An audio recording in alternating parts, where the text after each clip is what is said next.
আজ ছিল মার্চ মাসের 23 তারিখ বুধবার। তো সকাল সকাল উঠে সাইকেল নিয়ে গেছিলাম একটু জয়পুরের বাজারে, কিন্তু আমি ক্যাশ নিয়ে যেতে ভুলে গেছিলাম। তো প্রথমে আগে যেতে হয় এটিএম থেকে গিয়ে টাকা তুলি, তারপর যাবো বাজারে। আর তারপর সেখান থেকে চলে যাই সোজা বাজারে, সেখানে গিয়ে আলু, পটল, ভেন্ডি আর বেগুন কিনে নিয়ে চলে আসি সোজা বাড়িতে। আর তারপর সেখান থেকে সোজা চলে আসি বাড়িতে। আর আজকে ছিল আমাদের অরন্ধন। কেন সেটা বলছি, কারণ আজ ছিল আমাদের এখানে শীতলা মায়ের পুজো। আমাদের এখানে প্রতি বছরই অনেক বড় করে শীতলা মায়ের পুজো হয়ে থাকে।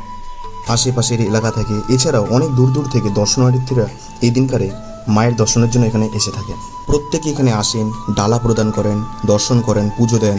যাদের মানসিক থাকে তারা গণ্ডি কাটেন। প্রতি বছরের নাই এই বছরও অনেক ডালা এখানে প্রদান করা হয়। কমপক্ষে 1000 থেকে 1500 ডালা তো হবেই।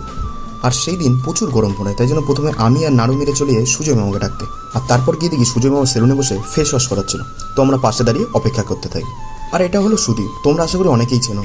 খেলার মাঠ হোক বা মেলার মাঠ, ও সারাক্ষণ ওর ফোনেই ব্যস্ত। तू मेरे से प्यार करती है या नहीं करती? আর এটা হচ্ছে আমাদের এখানকার শীতলা পুজোর স্পেশাল আর ফেমাস সিঙ্গারা, 20 টাকায় 7 পিস। প্রত্যেক দর্শনার্থীদের জন্য প্রতি বছর এখানে জল ছত্রের ব্যবস্থা করা হয়। আমরা সবাই দাঁড়িয়ে দাঁড়িয়ে জল খাচ্ছি, আর সুদীপ ততক্ষণে ভিড়ের মধ্যে থেকে কার একটা চশমা চুরি করে নিয়ে চলে আসে আর পরে ভাব মারতে থাকে। तुम खुद देखो, है मुझसे कोई स्मार्ट? मैं ये नहीं कहता, तुम मेरी बात मानो, तुम खुद देखो ना। আর তারপরে আমাদের মধ্যে শান্ত এসে হাজির হয়। আর দেবু যেহেতু এখানে কর্মরত ছিল, তাই দেবু ছিল বড্ড ব্যস্ত। আর তাই জন্য আমরা দেবুকে ছাড়াই আইসক্রিম খাওয়ার সিদ্ধান্ত নিই। আর আজকে আমাদের পেমেন্ট করছিল আমাদের বস শান্ত হাওলাদার। আর তারপরে মেলার মাঠ ধরে হাঁটতে হাঁটতে আমরা সোজা চলে যাই চয়নদের বাড়িতে। আর তারপর সাগরকে বলি যে পান্তা ভাত নিয়ে আসতে, তো সাগর পান্তা ভাত নিয়ে চলে আসে। আর তারপর আমরা সবাই মিলে বসে পড়ি খেতে।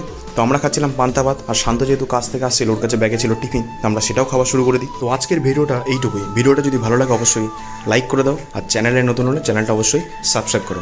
বাই।